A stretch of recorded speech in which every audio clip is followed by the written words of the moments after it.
The autumn rain hammered Fort Carson's auditorium as 300 soldiers filed in for the mandatory briefing. Colonel Marcus Brennan, 42 and ambitious, stood at the podium, his uniform crisp and ribbon-adorned. "Listen up!" Brennan's voice boomed through the microphone. "I don't care if you've been in service 1 year or 20. When I give an order, you execute without question. Understood?" The response was lukewarm.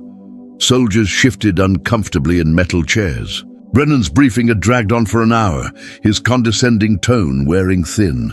In the back row sat Henry Walsh, 78, looking out of place among younger service members. His weathered face bore deep lines from seeing too much. His hands trembled slightly on his knees, not from fear, but from old injuries. He wore a grey jacket over faded flannel, white hair neatly combed. His grandson, Private Daniel Walsh, sat 3 rows ahead, glancing back apologetically. "Regarding new emergency protocols," Brennan continued smugly, "I've redesigned the entire system. What you've been doing is outdated and embarrassing. My method is superior, and you will adopt it immediately." A captain raised his hand. "Sir, with respect, the current system has worked effectively." "Did I ask for your opinion, Captain Martinez?" Brennan's face reddened. "This is the problem. Too many think experience gives you the right to question authority. It doesn't." "I am the authority here." Henry's jaw tightened. The auditorium smell, floor wax, coffee, damp wool, triggered deep memories. Suddenly he was 23, mud-covered in a Vietnamese jungle, listening to a lieutenant give orders that made no sense. He remembered the faces of men who died because of arrogance. Brennan clicked to a slide showing a convoluted flowchart. "In a crisis, you follow this exact sequence. Step 1, assess threat level using my 5-tier system. Step 2, contact my office directly before any action. Step 3, that'll get people killed." Henry's rough voice carried clearly. The room fell silent. Every head turned. "Excuse me?" Brennan's voice was dangerously quiet. "Who said that?" Henry stood slowly, knees protesting. Soldiers' eyes widened, realizing the speaker wasn't one of them. "I said that'll get people killed, son. In emergencies, you don't have time for 5 tiers and phone calls." Brennan laughed harshly.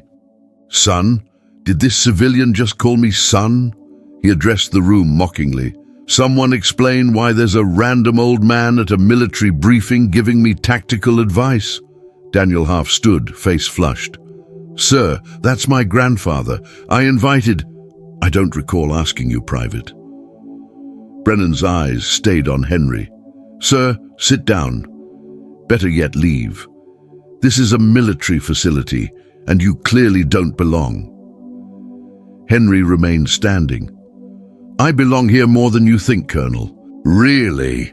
Brennan walked down the aisle theatrically. "Enlighten us. What makes you qualified to critique military protocols? Stay at a Holiday Inn Express last night?" Nervous laughs rippled through the crowd, but most soldiers remained silent, sensing something wrong. Henry's hands stopped trembling. His posture straightened despite arthritis. "In real crisis, Colonel, your flowchart becomes useless paper.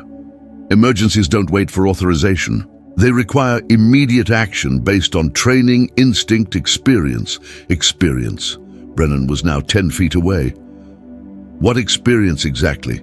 Criticizing your TV remote when batteries die?" Uncomfortable silence. Even those enjoying the show felt uneasy. "I've been in situations," Henry said quietly, "where seconds determined who lived and died." "Oh, I'm sure, Gramps. Rush hour at Walmart can be intense." Brennan played to the crowd, but fewer laughed. "Tell you what, head home, have prune juice, let actual military handle military matters." Rain intensified as someone opened a door. To Henry, it became monsoon season, metallic taste of fear before ambush. He closed his eyes briefly, transported, screaming chaos, impossible decisions. "Colonel Brennan." Henry's voice changed, dropping an octave, taking command tone that made soldiers unconsciously straighten. "Your protocol requires contacting your office before crisis action." What happens when communications are down, when you're not available, when the building's burning and your 5-tier assessment takes too long? Brennan's smile was cruel. What happens is trained soldiers follow orders, not random civilians playing Monday morning quarterback. Now, leaving voluntarily, or do I need security to escort your ancient ass out? Daniel stood fully. Sir, please, my grandfather didn't mean disrespect. He's just... Your grandfather, Brennan cut off, is disrespecting this entire command. Private Walsh, consider yourself on my radar. Bringing unauthorized civilians to classified briefings. This briefing isn't classified, Henry interrupted. You announced it on the base Facebook page. Brennan whirled back. That's it. You're done. Security. He gestured to 2 MPs near the exit. Remove this man. And Private Walsh, you're on latrine duty for a month. The MPs approached reluctantly. One, a young corporal, said gently, Sir, if you'd please come with us. Henry nodded, preparing to leave with dignity, when a voice called from the front. Colonel, wait. Captain Martinez stood. Before we continue, there's something you should know about... Captain, you're 2 seconds from joining Walsh in the latrines, Brennan snapped. Martinez didn't back down. Sir, look at his jacket. Brennan turned back, eyes scanning dismissively. Then his gaze caught something, a small bronze pin on Henry's collar, a cross with an eagle. His expression flickered before arrogance returned. Costume, jewelry, war pin? What's next? Fake Medal of Honor from eBay. Chairs scraped as several older officers stood, faces suddenly serious. Major General Patricia Sawyer stepped from the side entrance into the light. Colonel Brennan, her voice cut through tension like a blade. That costume jewelry is the Distinguished Service Cross, second highest military decoration. Unless my memory fails, there are exactly 43 living recipients from Vietnam. Brennan's face lost color. Henry remained still, expression neutral, as the general approached. General Sawyer moved through the auditorium with measured steps, boots clicking against polished floor. The room had transformed from mockery into something resembling a courtroom. Colonel Brennan stood frozen in the center aisle, his confident posture cracking. General, Brennan started, but Sawyer raised her hand. Captain Martinez, you were saying before interruption? She directed the question to the officer who'd tried speaking up. Martinez cleared his throat. Ma'am, I recognized him when he walked in. My father served under him, Staff Sergeant Carlos Martinez, 1st Cavalry Division. He was at Landing Zone Albany. The battle name hit the room like a thunderclap. Even youngest soldiers knew it, one of Vietnam's bloodiest engagements, where American forces were ambushed and nearly annihilated. Henry's breathing became shallow. Fluorescent lights flickered, becoming strobe-like muzzle flashes from that nightmare day in November 1965. The linoleum disappeared, replaced by elephant grass and red mud. He heard the distinctive crack of AK-47s, screams of wounded men calling for medics. Mr. Walsh, General Sawyer's voice pulled him back, gentle but firm. Would you like to sit? Henry shook his head slowly.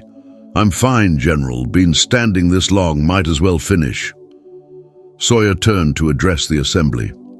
For those who don't know history, Landing Zone Albany was an ambush in Ia Drang Valley. 450 American soldiers cut off, surrounded by over 2,000 North Vietnamese regulars. Casualty rate was 70%. Should have been total annihilation. She paused, letting it sink in. It wasn't, because of leadership. Real leadership, not the kind you read in manuals. Brennan's face had gone pale. General, I didn't know. No, you didn't. Because you didn't ask.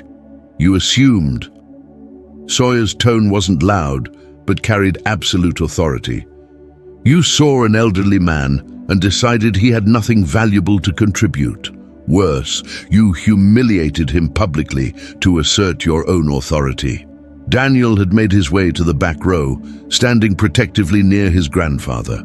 Henry put a hand on the young man's shoulder, a gesture saying everything was okay, but Daniel's eyes were bright with unshed tears of shame and anger. "General Sawyer," Henry spoke up, voice steady. "The colonel was right about one thing. I'm not active military anymore. I was out of line speaking during his briefing." "Were you out of line?" Sawyer turned with a slight smile.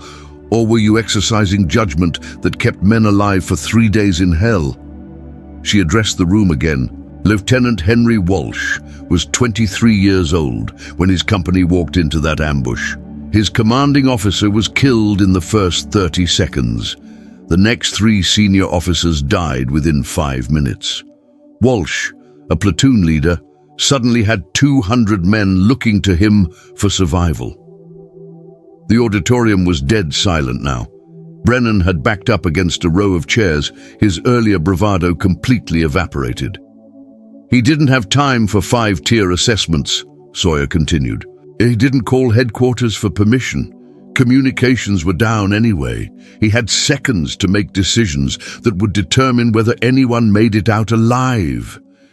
Henry's eyes were distant, seeing things no one else in that room could see.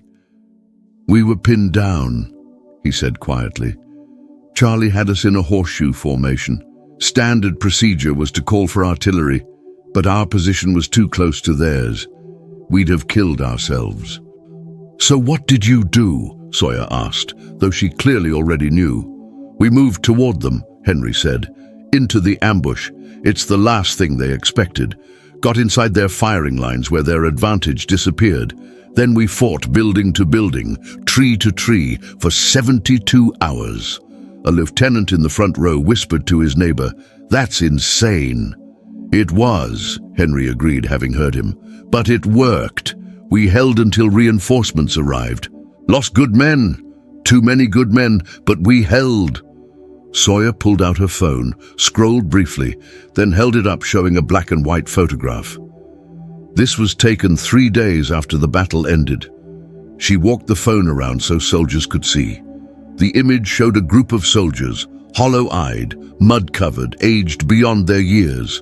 In the center stood a young man, recognizably Henry despite 50-plus years, his uniform torn, arm in a sling but standing straight. "That distinguished service cross on his collar?" Sawyer said. "He earned it by breaking every rule in the book because the book would have gotten everyone killed. He made decisions in seconds that colonels with decades of experience would have agonized over for hours." She turned to Brennan. "Which brings us to your protocol, Colonel. Mr. Walsh's criticism wasn't disrespect. It was experience. The kind of experience that comes from impossible situations where theory meets reality and reality wins every time." Brennan looked like he wanted the floor to swallow him. "General, I sincerely apologize. I had no idea." "You had every opportunity to have an idea," Sawyer cut him off. "When a man old enough to be your grandfather stands up and respectfully contradicts you, maybe, just maybe, you should consider he might know something you don't." She gestured to the flowchart still displayed on the screen. "Your protocol has merit for non-critical situations, but Mr. Walsh is right. In real emergencies, it's a death sentence. Add flexibility. Allow on-ground commanders to make immediate decisions. Trust your people's training." Brennan nodded, thoroughly chastened. "Yes, ma'am. I'll revise immediately." Sawyer turned back to Henry. "Mr. Walsh, would you be willing to stay? Share some of your experience with these soldiers, real-world crisis management from someone who's actually managed real-world crises." Henry glanced at his grandson, who nodded encouragingly, tears still threatening but pride now mixing with the shame. "I can do that, General," Henry said. The next 2 hours transformed the briefing. Henry spoke, not with arrogance or nostalgia, but with hard-earned wisdom. He talked about the difference between protocols and principles, about trusting subordinates, about making decisions with incomplete information. Soldiers who'd been half asleep during Brennan's presentation now leaned forward, taking notes, asking questions. Even Brennan listened, his earlier smugness replaced by genuine attention. When the briefing finally ended, a line formed to speak with Henry. Young soldiers wanted to hear stories. Older officers wanted to shake his hand, share their own experiences, connect with someone who'd been there. Captain Martinez approached last, after most had left. "Mr. Walsh, my father passed 5 years ago, but he talked about you until his final day. He said you carried him 3 miles through the jungle after he took shrapnel in both legs." Henry's eyes misted. Carlos Martinez. "Good man. How he doing?" "He lived a full life, sir. Married my mom, raised 4 kids, worked as a teacher for 30 years, all because you didn't leave him behind." "We didn't leave anyone behind," Henry said firmly. "That was the rule." As the auditorium emptied, General Sawyer approached Henry one final time. "Mr. Walsh, I'd like to invite you to speak at our senior leadership conference next month. We need voices like yours reminding us what real leadership looks like." Henry smiled. "I'm just an old soldier, General." "No," she said. "You're exactly what these young officers need to see. That experience matters, that humility and competence go hand in hand, that rank doesn't equal wisdom." Daniel walked his grandfather out into the rain, which had softened to a drizzle.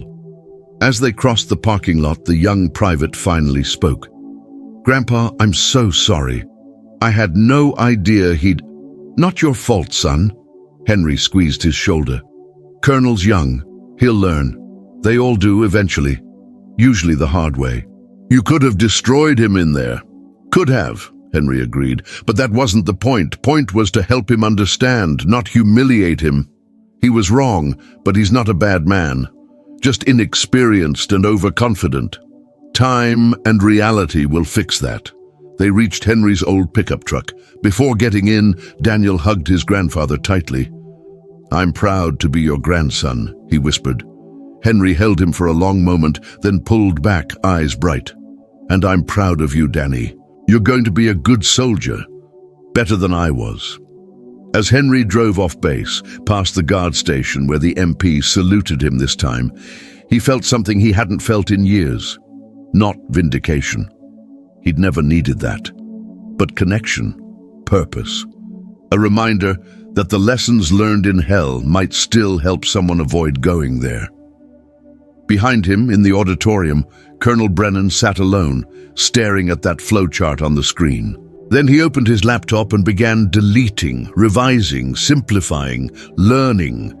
3 weeks later, Henry sat in his small living room in Colorado Springs, the morning sun filtering through worn curtains. His phone rang, an unknown number. "Mr. Walsh, this is Colonel Brennan." Henry straightened in his chair, surprised. "Colonel, what can I do for you?" "I wanted to update you, sir." Brennan's voice had lost its arrogance, replaced with genuine respect. "We revised the protocols, added flexibility for on-ground decisions, simplified the assessment tiers, and I gave credit where it was due, to you." "That wasn't necessary," Henry said. "It absolutely was. I also wanted to invite you to observe our next emergency drill. See if we got it right this time." Henry smiled. "I'd be honored." 2 days later, Henry stood in the observation tower at Fort Carson's training grounds. Below, soldiers responded to a simulated building fire with hostages. He watched as young officers made rapid decisions, adapting to changing conditions without waiting for authorization. Brennan stood beside him. "What do you think?" "Better," Henry said. "Much better. They're thinking, not just following steps." A scenario unfolded where communications failed. Without hesitation, a lieutenant on the ground reorganized his team using hand signals and initiative. The drill concluded successfully. "That lieutenant," Henry pointed, "she's got command presence. Trust her." Brennan nodded, making a note. "I'm learning to recognize it now. What you have, what she has, can't be taught from books." "It can't be taught at all," Henry said. "Only earned, usually in situations you'd rather forget." They watched another team rotate in. Mr. Walsh, can I ask you something personal? Go ahead. After everything you went through, how do you stay humble? You could walk into any room and demand respect. Henry was quiet for a moment. Because the men who deserved respect the most never made it home. I'm just the one who survived to carry their lessons forward. Brennan absorbed that, nodding slowly. That evening, Henry attended a small dinner at the officers' club. General Sawyer had arranged it, a gathering of combat veterans from different eras: Korea, Vietnam, Gulf War, Iraq, Afghanistan. Stories flowed, not of glory, but of hard lessons learned. A young major who'd served in Fallujah approached Henry. "Sir, I heard what happened at the briefing. I've been in command for 2 years, and I still second-guess everything. How did you make decisions so fast at Albany?" Henry set down his coffee. "You train until the fundamentals are instinct. Then when chaos hits, you trust that instinct and you trust your people. I didn't save those men alone, they saved each other. I just tried to give them the best chance. And when you're wrong, you're human. You'll be wrong sometimes. Learn from it. Honor it by doing better next time. But never let fear of being wrong paralyze you when people need you to act." The major nodded, understanding settling in his eyes. As the night ended, Daniel found his grandfather on the club's patio, looking out at the mountains. "You okay, Grandpa?" "Better than okay," Henry said. "You know, after I retired, I thought my time contributing was done. Thought I was just the old man who'd get in the way. And now I realize experience doesn't expire. It's meant to be shared, not hoarded." He turned to his grandson. "Brennan called me yesterday, wants me to speak at the leadership conference. Really speak. Not just tell war stories, but help shape how they think about command." Daniel grinned. "That's incredible." "It's necessary," Henry corrected. "Every generation has to learn these lessons. Better they learn from someone who survived the learning than have to learn it themselves the hard way." They stood in comfortable silence, watching the sun set over the Rockies. "Grandpa, what you said in there about the men who didn't make it home, do you still think about them?" "Every day," Henry said quietly, "but not with guilt anymore, with purpose. They gave everything.